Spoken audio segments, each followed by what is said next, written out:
550 litre oxygen গ্রহণ করে। কত লিটার? 550 লিটার। এক লিটার অক্সিজেনের দাম যদি 100 টাকা হয়, 550 লিটার অক্সিজেনের দাম কত? হ্যাঁ, 5,500 না আরো বেশি? হ্যাঁ, 27,500।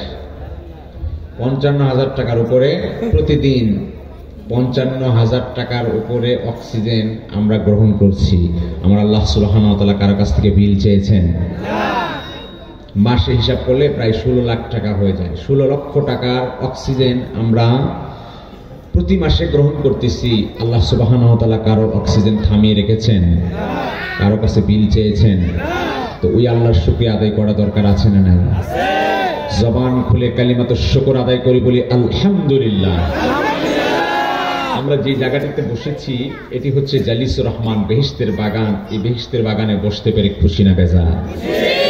আর জোরে বলেন খুশি না বেজার?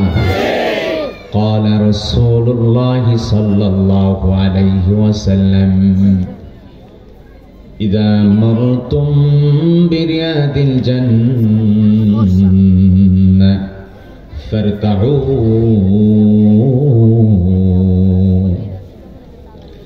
আপনার আমার নবী সরকারে দো আলম জনাবে মুহাম্মদ রাসূলুল্লাহ সাল্লাল্লাহু আলাইহি ওয়াসাল্লাম 1,500 বছর আগে প্রাণের সাহাবীদেরকে ডেকে বলেন, সাহাবারা শোনো, যখন তোমরা জান্নাতের বাগানের পাশ দিয়ে অতিক্রম করো, ওই জান্নাতের বাগানের ভেতরে খুব বেশি বেশি করে বিচরণ করো।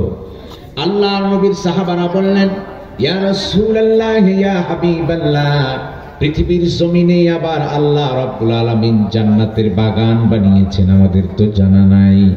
আল্লাহর নবী ডেকে বলেন, সাহাবারা, হিলাকুল যিকিরি, আল্লাহর নামের মজলিস, যেই মজলিসে গেলে আল্লাহ রাব্বুল আলামিনের নাম উচ্চারণ করা হয়, যেখানে গেলে বান্দারা অন্তঃকরণে আল্লাহর ভয় জাগ্রত করার পরিবেশ পেয়ে যায়, ওই জায়গাগুলো সাধারণ জায়গা নয়, ওই জায়গাগুলো আল্লাহর দরবারে জান্নাতের বাগান হয়ে যায়।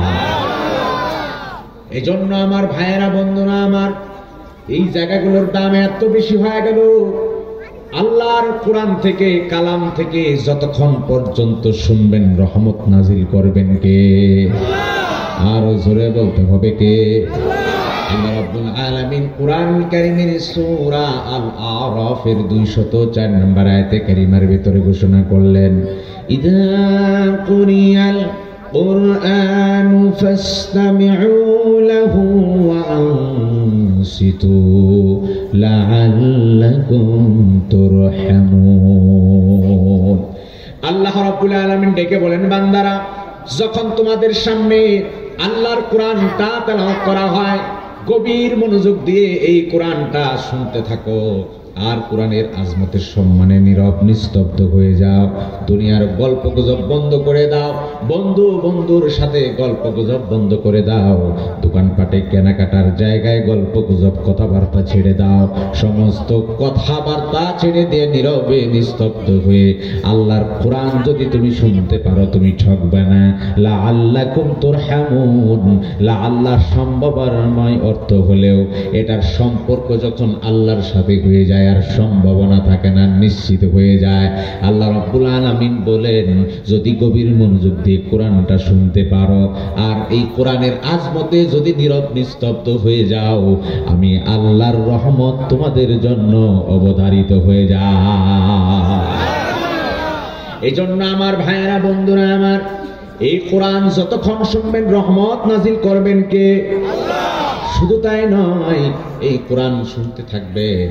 আমরা আল্লাহ রাব্বুল আলামিন কোরআন কারীমের সূরা আল আনফালের 2 নম্বর আয়াতে কারিমার ভিতরে ঘোষণা করলেন, ওয়া ইযা তুলিয়াত আলাইহিম আয়াতুহু যাদাতুহুম ঈমানা। আল্লাহ রাব্বুল আলামিন ডেকে বলেন, বান্দারা, সত্যিকারের মুমিন তো হলো তারাই যাদের সামনে আল্লাহর কোরআনটা তেলাওয়াত করা হয়, এই কোরআনের তেলাওয়াতে যাদের ঈমানটা বেড়ে যায়, আল্লাহ রাব্বুল আলামিন তাদের নামটা সাচ্চা মুমিন, ঈমানদারের দপ্তরে লিখে দেন। সত্যিকারের মুমিন হতে পেরেছেন কিনা এবার চিন্তা করেন, মিলায় দেখেন। আল্লাহর কোরআন শুনলে যদি আপনার দিলের ভেতরে প্রশান্তি লাভ হয়, আল্লাহর কোরআন শুনলে যদি আপনার ঈমানটা বেড়ে যায়, তাহলে আপনার নামটা মুমিনদের কাতারে। আল্লাহর হাবিব সাল্লাল্লাহু আলাইহি ওয়াসাল্লাম ডেকে বলেন, ইজা সারাতকা হাসানাতুকা ওয়া সাআতকা সাইয়াতুকা ফাআনতা মুমিন। আল্লাহর হাবিব ডেকে বলেন, বান্দারা, সাহাবীরা শোনো, যখন তোমার কোনো ভালো কাজ করতে ভালো লাগে, নেকির কাজ করলে যদি তোমার দিলের ভেতরে প্রশান্তি আসে, তাহলে তুমি মনে করবে তুমি একজন মুমিন হয়ে গেছো। আল্লাহর কুদরতি পায়ে সিজদা করে যদি তোমার পরিতৃপ্তি লাভ হয়, আর গুনাহের কাজ করলে দিলের ভেতরে তোমার খারাপ কষ্ট লাগে, অন্যায় কাজ করার সাথে সাথে তোমার ভেতরে প্রায়শ্চিত্ত বোধ হয়, আল্লাহর হাবিব বলেন তোমার নামটাও ঈমানদার মুমিনের দপ্তরে লেখা হয়ে যাবে। এজন্য আমার ভাইয়েরা, বন্ধুরা আমার, এই কোরআন শুনলে লাভ না ক্ষতি? আরো জোরে বলতে হবে, লাভ না ক্ষতি? এই কোরআন বান্দা যতক্ষণ পর্যন্ত শুনবে, আমার আল্লাহ রাব্বুল আলামিন রহমত নাজিল করবেন। এই কোরআন বান্দা শুনবে, আমার আল্লাহ রাব্বুল আলামিন তার ঈমানের পাওয়ারটা বাড়ায় দিবেন। শুধু তাই নয়, এই কোরআন যদি আপনার আমার বাস্তব জীবনে আপনি আমি যদি কোরআনটাকে ফলো করতে পারি, মানতে পারি, আমার আল্লাহ রাব্বুল আলামিন ডাক দিয়ে বলেন, বান্দারা শোনো, ইন্না হাযাল কুরআনা ইয়াহদি লিল্লাতী হিয়া আকওয়াম।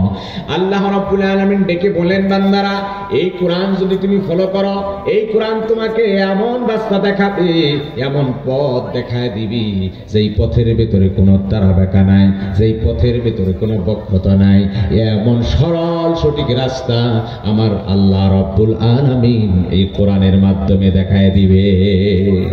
সিরাতুল মুস্তাকিম, একদম সোজা সিরাতুল মুস্তাকিম, হেদায়েতের রাস্তা আমার আল্লাহ সুবহানাহু ওয়া তাআলা এই কোরআনের মাধ্যমে দান করবেন, বলি সুবহানাল্লাহ।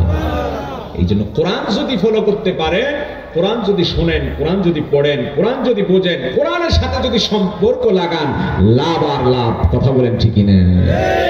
শুধু তাই নয়, এই কোরআন যদি আপনি এটাকে মনে করেন যে আরোগ্যের কারণ, বাহ্যিক অসুস্থ ব্যক্তি কেউ যদি আল্লাহর কোরআনের সূরা, শুধুমাত্র সূরা ফাতিহা, এই সূরা ফাতিহা পাঠ করে যদি কোনো অসুস্থ ব্যক্তিকে দম করে, অসুস্থ ব্যক্তির গায়ে সূরা ফাতিহা তেলাওয়াত করে দম করা হয়, আল্লাহ সুবহানাহু ওয়া তাআলা সাথে সাথে আরোগ্যতা দান করে দেন। সূরা ফাতিহার আরেকটা নাম হচ্ছে সূরা আশ-শিফা, সূরাতুশ শিফা। এটা আরোগ্য দানকারী সূরা, সূরা ফাতিহা। বিভিন্ন সূরা বিভিন্ন আয়াতের মাধ্যমে বাহ্যিক সুস্থতার জন্য যদি আপনি মনে করেন, এ কোরআনের বরকত আছে না নেই? জোরে বলেন, আছে না নেই? আল্লাহ রাব্বুল আলামিন ডেকে বলেন, وَنُنَزِّلُ مِنَ الْقُرْآنِ مَا هُوَ شِفَاءٌ وَرَحْمَةٌ لِلْمُؤْمِنِينَ। আল্লাহ রাব্বুল আলামিন বলেন, وَنُنَزِّلُ مِنَ الْقُرْآنِ, আমি কোরআন থেকে এমন এমন সূরা নাজিল করেছি, আয়াত নাজিল করেছি, মা হুয়া শিফা, যেটা বান্দাদের জন্য আরোগ্যের কারণ হবে। মুফাসসিরিনে কোরআন বলেন, এই বান্দাদের আরোগ্য মানে বাহ্যিক রোগ ব্যাধিও যদি কেউ আক্রান্ত হয়, আল্লাহর কোরআনের আয়াতের সাহায্য নেয়, আল্লাহ রাব্বুল আলামিন এই কোরআনের বদৌলতে তাকে আরোগ্যতা দান করবেন। আবার যদি আত্মিক কোনো সমস্যা হয়, অন্তরের ভিতরে কুফরি, নেফাকি, শিরকি তৈরি হয়, এই কোরআনের সাথে সম্পর্ক কায়েম করলে আমার আল্লাহ রাব্বুল আলামিন কুফর শিরক থেকেও হেফাজত করে। আল্লাহ রাব্বুল আলামিন বলেন, ওয়া রাহমাতুল লিল মুমিনিন, এই কোরআন হলো মুমিনদের জন্য রহমত, এই কোরআন হলো বান্দাদের জন্য শুধু উপকার আর উপকার। আল্লাহ রাব্বুল আলামিন বলেন, আলা বিযিকরিল্লাহি তাতমাইন্নুল কুলুব। বান্দারা যদি আল্লাহর জিকির করো, আল্লাহর জিকির আফজাল জিকির, কোরআন তেলাওয়াত করা, এই কোরআনের তেলাওয়াতের মাধ্যমে বান্দা আল্লাহকে বেশি স্মরণ করতে পারে। এই কোরআনের আয়াতগুলো হলো আল্লাহর বাণী, আল্লাহর কালাম। বান্দা যতক্ষণ পর্যন্ত কোরআন পড়ে দুনিয়ার কারোর সাথে গল্প গুজবে লিপ্ত হয় না, স্বয়ং কোরআন তেলাওয়াত করা মানেই হলো আমার আল্লাহ রাব্বুল আলামিনের সাথে আলাপ করা। কথা বলেন ঠিক কিনা? এই কোরআনের সাথে সম্পর্ক লাগাবে, তো কোরআন আপনার আমার জীবনটাকে পরিবর্তন করে দিবে। কথা বলেন ঠিক কিনা? আর কোরআন থেকে দূরে সরে যাবে, কোরআন থেকে দূরে সরে যাবে, তোমার জীবনে হতাশা, তোমার জীবনে টেনশন। আল্লাহ বলেন, মান আরাদা আন যিকরি ফাইন্না লাহু মাঈশাতান দানকা। যারা আমার জিকির থেকে গাফিল হয়ে গেল, আমার স্মরণ থেকে গাফিল হয়ে গেল, তার জন্য হতাশার জীবন, তার জন্য টেনশনের জীবন। কথা বলেন ঠিক কিনা? আমার নওজোয়ান বন্ধুরা, এবার মিলায় নাও তোমার জীবনের সাথে যে কোরআনটা হাতে নিয়েছিল কয় বছর আগে, এই বছর, এই 5-7 বছরের ভেতরে আবার কোরআনটা খুলে একবার দেখেছো কিনা, ধরেছো কিনা? রমজান মাসে কোরআন হাতে নিয়েছিল এমন বদ্ধশীল যুবক পাওয়া যাবে 10 বছর আগে কোরআন হাতে নিয়েছিল, এই মধ্যবর্তী 10 বছর জিন্দেগির সময়ের ভেতরে একটিবারের জন্য আল্লাহর কোরআনটা খুলে দেখে নাই, এমন যুবক আছে না নাই? কথা বলেন, আছে না নাই? কোরআন থেকে দূরে সরে গেছো, হতাশা, টেনশন, ডিপ্রেশন তোমার পিছু ছাড়ে না। যদি দিলের ভেতরে প্রশান্তি আনতে চাও, যদি প্রশান্তির জিন্দেগি খুঁজতে চাও, আল্লাহর কোরআনটা খুলে পড়ো। যতটুকু সূরা পড়তে পারো, যে কয়েক পৃষ্ঠা তুমি পড়তে পারো, কোরআনের ওই কয়েকটা পৃষ্ঠাই তুমি বলে আওড়াও, পাঠ করতে থাকো, আমার আল্লাহ সুবহানাহু ওয়া তাআলা অন্তরে সব দুঃখ দূর করে দিবে। এই জন্য কোরআনের কাছে আসা দরকার আছে না নাই? কারা কারা কোরআনের পক্ষে থাকতে চান দুটি হাত তুলে একটু দেখান। লিল্লাহে তাকবীর, লিল্লাহে তাকবীর। আল কোরআনের আলো, কোরআন আছে যেখানে, কোরআন নাই যেখানে, ওয়াজ মাহফিল যেখানে, ওয়াজ নাই যেখানে, লিল্লাহে তাকবীর। রাগ করলেন নাকি আপনারা? আপনাদেরকে একটু বেশি খাটাচ্ছি নাকি? শীতের মধ্যে একটু খাটাখাটুনি হলে শরীরের ভিতরে একটা চাঙ্গা ভাব আসবে, গরমি ভাব আসবে। কথা বলেন ঠিক কিনা? কি ভাইরা, আজকের এই মাহফিলে আলোচনায় খুতবায় আমি কোরআনুল কারীমের সূরা ইব্রাহিম থেকে, সূরা ইব্রাহিমের 2 নং আয়াত কারীমা তেলাওয়াত করেছি। অসংখ্য গণিত হাদিস থেকে রাসূল আরবি সাল্লাল্লাহু আলাইহি ওয়াসাল্লামের মুখনিসৃত একটি হাদিস আপনাদের মাঝে পাঠ করেছি। এই আয়াত আর হাদিসের মাঝে সমন্বয় রেখে আমার নির্ধারিত সময়ের মধ্যেই আমার আলোচনাকে আমি শেষের দিকে নিয়ে যাওয়ার চেষ্টা করব। আল্লাহ সুবহানাহু ওয়া তাআলা তৌফিক দান করুন, সকলে বলে আমিন। প্রিয় ভাইরা, কোরআন কারীমের সূরা ইব্রাহিমের এই 2 নং আয়াত কারীমায় আল্লাহ সুবহানাহু ওয়া তাআলা কোরআনকে পৃথিবীর জমিনে নাজিল করার উদ্দেশ্য আলোচনা করেছেন। কি উদ্দেশ্যে কোরআন পৃথিবীতে এলো, কি আবেদন নিয়ে কোরআন পৃথিবীতে এসেছে, কি কারণে, কি উদ্দেশ্যে, সেই উদ্দেশ্যের কথা আল্লাহ সুবহানাহু ওয়া তাআলা আলোকপাত করেছেন। আমরা কোরআন পড়ি, কোরআন ধরি, কোরআন তেলাওয়াত করি, ঘরে কোরআন রাখি, কিন্তু এই কোরআন কেন এলো পৃথিবীতে এটা অনুধাবন আমরা অনেকেই করি না। কথা বলেন ঠিক কিনা? দোকানপাট উদ্বোধন করতে হয়, আমাদের কোরআন লাগে। বাড়ি উদ্বোধন করতে হয়, কোরআন তেলাওয়াত লাগে। ব্যক্তিগত আমরা কাজগুলো করি, তখন আমরা কোরআনের তেলাওয়াত করি, কোরআনকে কাজে লাগাই। কিন্তু এই কোরআন দিয়ে যে জীবন গঠন করা যায়, এই কোরআন দিয়ে আপনার ব্যক্তিকে সুন্দর করা যায়, পরিবারকে সুন্দর করা যায়, সমাজকে ঢেলে সাজানো যায়, একটি সুন্দর রাষ্ট্র উপহার দেওয়া যায় এই কোরআন দিয়ে। এটা আমরা মানতে চাই না, এটা আমরা জানতে চাই না। কথা বলেন ঠিক না? আমার ভাইয়েরা, বন্ধুরা আমার, এই জন্যই আল্লাহ রাব্বুল আলামিন কোরআনুল কারীমের সূরা ইব্রাহিমের এই 2 নং আয়াতে কারীমার ভেতরে ডেকে বললেন, কিতাবুন আনজালনাহু ইলাইকা লিতুখরিজান নাসা মিনাল যুলুমাতি ইলান নূর। আল্লাহ রাব্বুল আলামিন ডেকে বলেন, নবী হে, আপনার কাছে এই কিতাব, এই কোরআনটাকে আমি নাজিল করলাম লিতুখরিজান নাসা মিনাজ যুলুমাত, যাতে করে আপনি সমগ্র মানব জাতিকে বের করে আনতে পারেন মিনাজ যুলুমাতি, অন্ধকার থেকে, গুমরাহি থেকে, শিরকের জুলমাত থেকে, কুফরের গুমরাহি থেকে, বিদআত থেকে, সকল প্রকার আধার থেকে, যাতে করে আপনি মানুষগুলোকে বের করে আনতে পারেন ইলান নূর, হেদায়েতের দিকে, আলোর দিকে, সরল সঠিক রাস্তা, সিরাতাম মুস্তাকিমা, সরল সঠিক পথের দিকে যেন আপনি পথ দেখাতে পারেন। এই জন্যই এই কোরআনটা আপনার উপর নাজিল করলাম। আমার ভাইয়েরা, বন্ধুরা আমার, হে তোর আগের মুসলমান ভাইয়েরা, পর্দার অন্তরালের মায়েরা, আমার জন বন্ধুরা, এই কোরআনের কাছে যদি ফিরে আসতে পারেন আপনার ব্যক্তি জীবনটা পরিবর্তন হয়ে যাবে। এই কোরআনের কাছে যদি আসতে পারেন আপনার আমার সামাজিক জীবনটা সুন্দর হবে।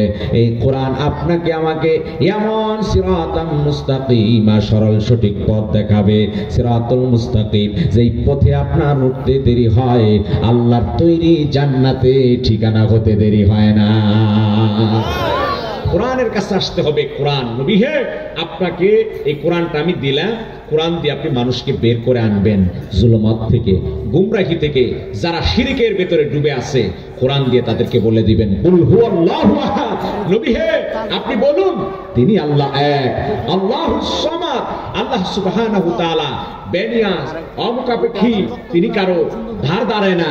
আল্লাহ সুবহানাহু ওয়া তাআলা এক আল্লাহ, লাম ইয়ালিদ ওয়া লাম ইউলাদ, তিনি কাউকে জন্ম দেন নাই, তার পরিবারে কেউ নেই, ওয়া লাম ইউলাদ, এবং তিনি কারো থেকেও জন্মগ্রহণ করেন নাই, ওয়া লাম ইয়াকুল লাহু কুফুয়ান আহাদ, আল্লাহর সমকক্ষ আর কেউ নেই। কথা বলেন ঠিক কিনা? জোরে বলেন আমাদের রবকে, আরো জোরে বলেন আমাদের হায়াতের মালিককে, মৌতের মালিককে। আল্লাহ আমার রব, এই রবি আমার সব, দমে দমে তনু মনে তারি অনুভব। ঠিক না? তোমার দুনিয়াতে আমি যেদিকে তাকাই অথই নেয়ামতে ডুবে আছে সবাই। তোমার দুনিয়াতে আমি যেদিকে তাকাই অথই নেয়ামতে ডুবে আছে সবাই। পাখ পাখালির গানে শুনি তাসবিহ করো রব, শুনি তাসবিহ করো রব। আল্লাহ আমার রব, এই রবি আমার সব, দমে দমে তনু মনে তারি অনুভব। আমাদের রবকে, হায়াতের মালিককে, সে এক আল্লাহর গোলামি করা দরকার আছে না নাই? আল্লাহ সুবহানাহু ওয়া তাআলা বলেন নবী হে আপনি কোরআনের মাধ্যমে মানুষগুলোকে জুলুমাত থেকে, গুমরাহি থেকে আপনি বের করবেন। যদি ঘরে কোরআন ঢুকিয়ে দেন ওই ঘর থেকে সকল প্রকার বদদিনী আল্লাহ সুবহানাহু ওয়া তাআলা বের করে দিবেন। বলি সুবহানাল্লাহ। কোরআনের কাছে ফিরে আসতে হবে। কোরআন তো শাশ্বত বাণী, ঐশী গ্রন্থ, মহাগ্রন্থ আল কোরআন। হযরতে ঈসা আলাইহিস সালাতু ওয়াস সালামের যুগে সেখানে শুধুমাত্র একটি তিলাওয়াত, একটি ছোট্ট একটি আয়াতের বদৌলতে আল্লাহ সুবহানাহু ওয়া তাআলা সে যুগের এক পাপী বান্দাকে কবরের ভয়ঙ্কর আযাব থেকে হেফাজত করে আল্লাহর তৈরি জান্নাতের নিয়ামত চালু করে দিয়েছেন কবরের মধ্যে। হযরতে ঈসা আলাইহিস সালাতু ওয়াস সালাম তিনি দাওয়াতের কাজের উদ্দেশ্যে এক কবরস্থানের পাশ দিয়ে গেলেন।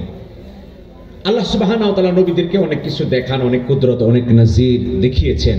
ঈসা আলাইহিস সালামকে আল্লাহ তাআলা দেখালেন যে কবরের ভেতরে আগুন জ্বলছে, জাহান্নামের আগুন দাউ দাউ করে জ্বলছে। হযরত ঈসা আলাইহিস সালাম এটা দেখে ব্যথিত হলেন, কষ্ট পেলেন। খানিক দূর অগ্রসর হয়ে সারাদিন দাওয়াতের কাজ শেষে যখন বাড়িতে ফিরবেন সন্ধ্যায় দেখতে পেলেন যে কবরের ভেতরে জাহান্নামের আগুন জ্বলছিল।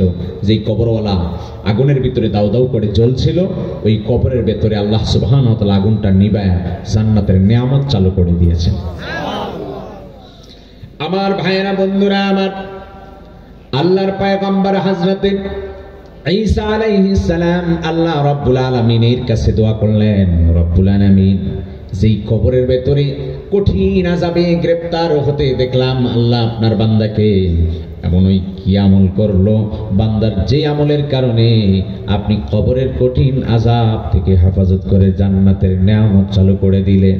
গায়েব থেকে আওয়াজ আসলো, হে আমার পয়গম্বর আল্লাহ রাব্বুল আলামিন ডেকে বলেন, পয়গম্বর, এই কবরওয়ালার কবরের ভেতরে আযাব বন্ধ করে নিয়ামত কেন চালু করেছি, তার আমল সম্পর্কে যদি জানতে চাও তাহলে এই কবরওয়ালার বাড়িতে তার বিবির কাছে চলে যাও।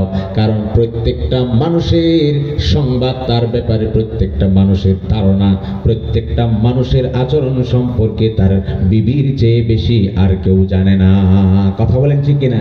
প্রত্যেকের বিবির কাছে খবর আছে যে আপনার আমার চরিত্রটা কেমন, আপনি আমি কত নম্বরের লোক, প্রত্যেকের বিবি কিন্তু সব বলে দিতে পারবে। কথা বলেন ঠিক কিনা? বিবিদের কাছে খবর আছে না নাই? এই জন্য রাসূল আরবি সাল্লাল্লাহু আলাইহি ওয়াসাল্লাম বলেন, খিয়ারুকুম, তোমাদের ভিতরে ভালো ব্যক্তি ওই ব্যক্তি হতে পারে যে খিয়ারুকুম ফি আহলিকুম, তোমাদের পরিবারের ভিতরে বিবির কাছে যদি কেউ শ্রেষ্ঠ হতে পারে, বিবির কাছে যদি কেউ ভালো হতে পারে, ওই লোকটাকে আল্লাহ সুবহানাহু ওয়া তাআলা সমাজের সবার কাছে ভালো বানিয়ে দিবেন।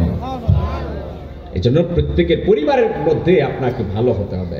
পয়গম্বর ঈসা আলাইহিস সালামকে আল্লাহ বললেন, যাও ওই কবরওয়ালার বিবির কাছে খবর নাও, তার কাছে কি আমল, সে কি আমল করেছে, যেই আমলের কারণে আল্লাহ তাআলা কবরে আযাবকে মাফ করে দিয়েছে। আমার ভাইরা বন্ধুরা আমার, পয়গম্বর ঈসা আলাইহিস সালাম চলে গেলেন ওই কবরওয়ালার বাড়িতে। কবরওয়ালার বিবিকে ডাক দিয়ে বলেন, আল্লাহর বান্দি, তোমার স্বামী এমন কি আমল করলো যেই আমলের কারণে আল্লাহ রাব্বুল আলামিন কবরের কঠিন আযাব থেকে হেফাজত করে জান্নাতের নিয়ামত চালু করে দিয়েছেন। আল্লাহর বান্দি ডেকে বলেন, পয়গম্বর, আমার স্বামীর জিন্দেগীর এমন কোন আমল নাই যা উল্লেখ করার মতো। সারাটা জীবন গুনাহ আর গুনাহের ভেতরে কাটিয়েছে, মদ, জুয়া আর নারী সহ সকল প্রকার অপরাধের ভেতরে জিন্দেগি অতিবাহিত হয়ে গেছে। আমার স্বামীর উল্লেখযোগ্য কোন নেক কাজ নাই। স্বামী আমার যখন অসুস্থ হয়ে যায়, মৃত্যু শয্যায় শায়িত অবস্থায় পড়ে গেল, আর আমি একজন অন্তঃসত্ত্বা, আমার স্বামীটাকে বলে, বিবিরে, সারাটা জীবন ভালো কাজ করার মতো সুযোগ আমার হয় নাই, জিন্দেগিটা শুধুমাত্র আল্লাহ রাব্বুল আলামিনের নাফরমানিতে কাটিয়ে দিলাম।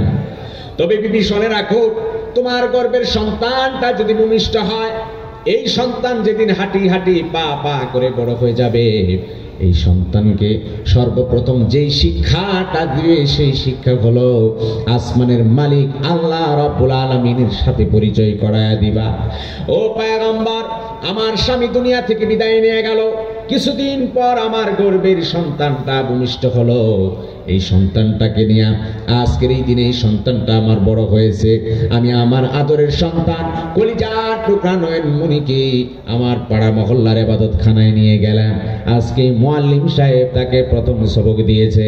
আমার কলিজার টুকরা আদরের সন্তানটাকে ওযু করায়া আসমানি কিতাবের সাথে পরিচয় করায়া আজকের দিনে প্রথম সবক আমাকে দিয়েছে, আমার সন্তানটাকে দিয়েছে। আউযু বিল্লাহি মিনাশ শাইতানির রাজীম। আমি বিতাড়িত শয়তান থেকে আল্লাহ রাব্বুল আলামিনের কাছে আশ্রয় প্রার্থনা করি। এই সবকটা আজকে মুআল্লিম সাহেব দিলেন, শুধুমাত্র আউযু বিল্লাহর সবকটা আজকে দেওয়া হয়েছে। আমার ভাইরা বন্ধুরা আমার, পয়গম্বর ঈসা আলাইহিস সালামের বুঝতে বাকি রইল না, বাড়ি থেকে বের হয়ে গেলেন। গায়েব থেকে আওয়াজ আসলো, হে পয়গম্বর, যখন এই ছোট্ট মাসুম বাচ্চাটা, এতিম বাচ্চাটা আল্লাহর দরবারে আশ্রয় চাইলো, আমি আল্লাহর কাছে যখন বলল, আল্লাহ গো, বিতাড়িত শয়তান থেকে তোমার কাছে পানা চাই, আশ্রয় চাই, এই ছোট্ট দোয়াটা, ছোট্ট একটা আবেদন যখন এই এতিম সন্তানের কচি হাত তুলে তুলে আমার কাছে করেছে, আমি আল্লাহ রাব্বুল আলামিন ওই এতিম বাচ্চাটাকে শয়তানের ওয়াসওয়াসা থেকে হেফাজত করে আমি তাকে নিজ রহমতের চাদরে আশ্রয় দান করলাম। আমার ভাইরা বন্ধুরা আমার, আল্লাহ রাব্বুল আলামিন ডেকে বলেন, পয়গম্বর, শুধুমাত্র এই কোরআনের এই তিলাওয়াতের আউযু বিল্লাহর এই তাওয়াজের বদৌলতে শুধুমাত্র এই সন্তানটাকে আমি আশ্রয় দিলাম তা নয়, দীর্ঘদিন যাবত তার কবরের ভেতরে তার বাবা জাহান্নামের আগুনের ভেতরে দাউ দাউ করে জ্বলছিল, কবরের ভেতরে কঠিন আযাব চলছিল। যখন এতিম সন্তান তার কুচি দুটা হাত বাড়ায় দিয়া আমি আল্লাহ রাব্বুল আলামিনের কাছে জাহান্নাম শয়তান থেকে আশ্রয় চাইলো, পানা চাইলো, আমি আল্লাহ শুধুমাত্র ওই সন্তানটাকেই আশ্রয় দিলাম না, সদ্য প্রয়াত তার বাবাকেও জাহান্নামের কঠিন আযাব থেকে আশ্রয় দিয়া জান্নাতের নিয়ামতে ঢুকায় দিলাম।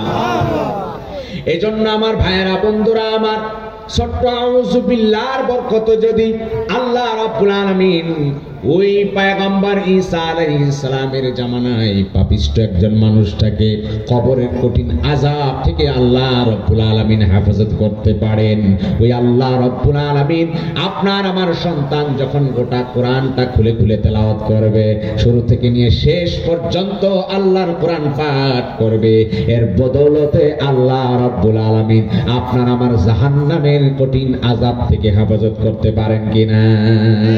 পারেন কি পারেন না? এই জন্য কোরআনের কাছে আমাদেরকে ফিরে আসতে হবে। এই কোরআন আপনার আমার জীবনটাকে পরিবর্তন করে দিবে। কোরআনের সাথে ছোঁয়া লাগাবেন, কোরআনের মহব্বতে, কোরআনের আজমতে আপনার আমার জীবনটা পরিবর্তন হয়ে যাবে। কথা বলেন ঠিক কিনা? কিন্তু দুঃখ আর আফসোস, পরিতাপের বিষয়, এই কোরআন থেকে যেন আমরা দূরে সরে যাই, কোরআন যেন আমাদের ঘরে ঢুকতে না পারে, কোরআনের শিক্ষা যেন আমাদের দেশব্যাপী ছড়িয়ে পড়তে না পারে, একটি মহল যুগে যুগে চক্রান্ত করে যাচ্ছে। কথা বলেন ঠিক কিনা? কোরআনের বিরুদ্ধে তারা অবস্থান নিচ্ছে। আল্লাহ রাব্বুল আলামিন বলেন, ইউরিদুনা লিউতফিউ নূরাল্লাহি বিআফওয়াহিহিম, তারা চায় কোরআনের আলোটাকে নিভিয়ে দিতে। ওয়াল্লাহু মুতিম্মু নূরিহি, আমার আল্লাহ ডেকে বলেন কোরআনের আলো নিভানো যায় না, এটাকে আমি আল্লাহ তাআলা পূর্ণ করে দিয়েছি, বরং যারা কোরআনের আলোটাকে নিভাতে আসবে তারাই পুড়ে ছারখার হয়ে যাবে। কথা বলেন ঠিক কিনা? এই জন্য আমার দেশের তাওহীদি জনতা সচেতন থাকতে হবে, সাবধান থাকতে হবে। দেশের কোথায় কি রদবদল হবে আমরা সেটা দেখতে চাই না, কোথায় কোন পরিবর্তন হবে আমাদের সেটা মাথা ব্যথা নাই, কিন্তু ইসলামী শিক্ষা পরিবর্তন যদি করা হয়, কোরআনের শিক্ষাকে বাধাগ্রস্ত করার কোন আইন করা হয়, এদেশের তাওহীদি জনতা তা রুখে দিবে। কথা বলেন ঠিক না? আমাদেরকে সাবধান থাকতে হবে, সচেতন থাকতে হবে। সবার আগে আমরা ঈমানের প্রশ্নে কখনো আপোষ করতে চাই না। কথা বলেন ঠিক কিনা? সবার আগে আমাদের পরিচয়, আমরা মুসলমান। এদেশের তাওহীদের জনতা যেভাবে জুলাই আগস্ট বিপ্লবের মাধ্যমে জালেমের স্বৈর শাসনের বিরুদ্ধে অবস্থান নিয়েছিল, জালেমকে পালাতে বাধ্য করেছে, এদেশের তাওহীদি জনতা যদি কোনো শক্তি কোরআনের বিরুদ্ধে দাঁড়ায়, তাদেরকে রুখে দিতে আবারও দুর্বার আন্দোলন করে তুলতে পারবে। সুতরাং সাবধান থাকতে হবে। কোরআনের বিরুদ্ধে যারা অবস্থান নিতে চায় তারা ফায়দা নিতে চায়। কথা বলেন ঠিক কিনা? কারণ কোরআন যদি না থাকে এদের দুর্নীতি করতে কোনো সমস্যা হবে না। কথা বলেন ঠিক কিনা? কোরআন যদি মানুষ ভুলে যায়, এরা চুরি করতে এদের কোনো বাধা থাকবে না, জেনা ব্যভিচারের সয়লাভ হয়ে যাবে। কথা বলেন ঠিক কিনা? কারণ কোরআনে প্রত্যেকটা অপরাধের শাস্তি আছে না নাই? কথা বলেন আছে না নাই? সুতরাং আমাদেরকে কোরআনের পক্ষে থাকতে হবে। আমরা ইসলামের ব্যাপারে, ইমানদারির ব্যাপারে, কোরআনের ব্যাপারে আমরা কারোর সাথে কোনো আপোষ করব না। কথা বলেন ঠিক কিনা? আমার ভাইয়েরা, আমার পর্দার অন্তরালে মায়েরা, আজ থেকে নিয়ে 20 বছর আগে দেখেছি আমার মায়েরা কোরআনের তেলাওয়াত করত। কোরআনের মজমা, যেই মা কোরআন পড়া জানতো আরো 10 জনকে 20 জনকে নিয়ে কোরআনের মজলিস কায়েম করতো। কথা বলেন ঠিক কিনা? কোথায় হারিয়ে গেল সেই কোরআনের মজলিস? এখন আর মায়েদের সেই কোরআনের তেলাওয়াত করতে দেখা যায় না। এখন তারা জাগতিক ব্যস্ততা, মোবাইল, ইন্টারনেট, গেম, ইমো, ভাইবার এইসব নিয়ে, ফেসবুক নিয়ে, ইউটিউব নিয়ে ব্যস্ত হয়ে পড়েছে। কথা বলেন ঠিক না? আর টিকটক তো আছে, রিল তো আছে, প্রতিনিয়ত এইসব কাজে নিজেরাও ব্যস্ত, এইসব কাজে নিজেরা স্ক্রল করে দেখে আবার অনেকে নিজেদেরকে এখানে শো আপ করে। কথা বলেন ঠিক কিনা? আমার অনেক ইয়াং জেনারেশন আছে, তরুণ বন্ধুরা আছে, জোয়ান বন্ধুরাও আছে, তারাও এই সকল রোগে আক্রান্ত হয়ে গেছে। কথা বলেন ঠিক কিনা? কোরআনের সাথে যদি ছোঁয়া থাকতো, কোরআনের সাথে সকালটা যদি কোরআন দিয়ে শুরু হতো, তাহলে শয়তান এই সকল প্ররোচনা দেওয়ার সাহস পেত না। কথা বলেন ঠিক কিনা?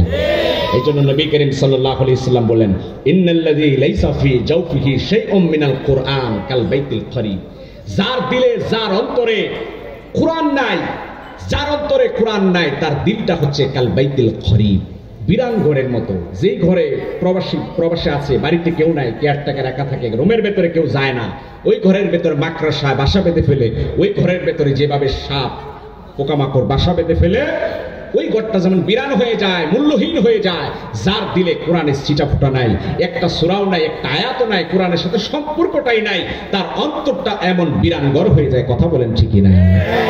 এই জন্য অন্তরকে সাফ করতে হলে আমাদের সকলকে কোরআনের কাছে ফিরে আসতে হবে। কথা বলেন ঠিক না? আমার ভাইয়ারা, বন্ধুরা আমার, আল্লাহ রাব্বুল আলামিন ডেকে বলেন, নবী হে,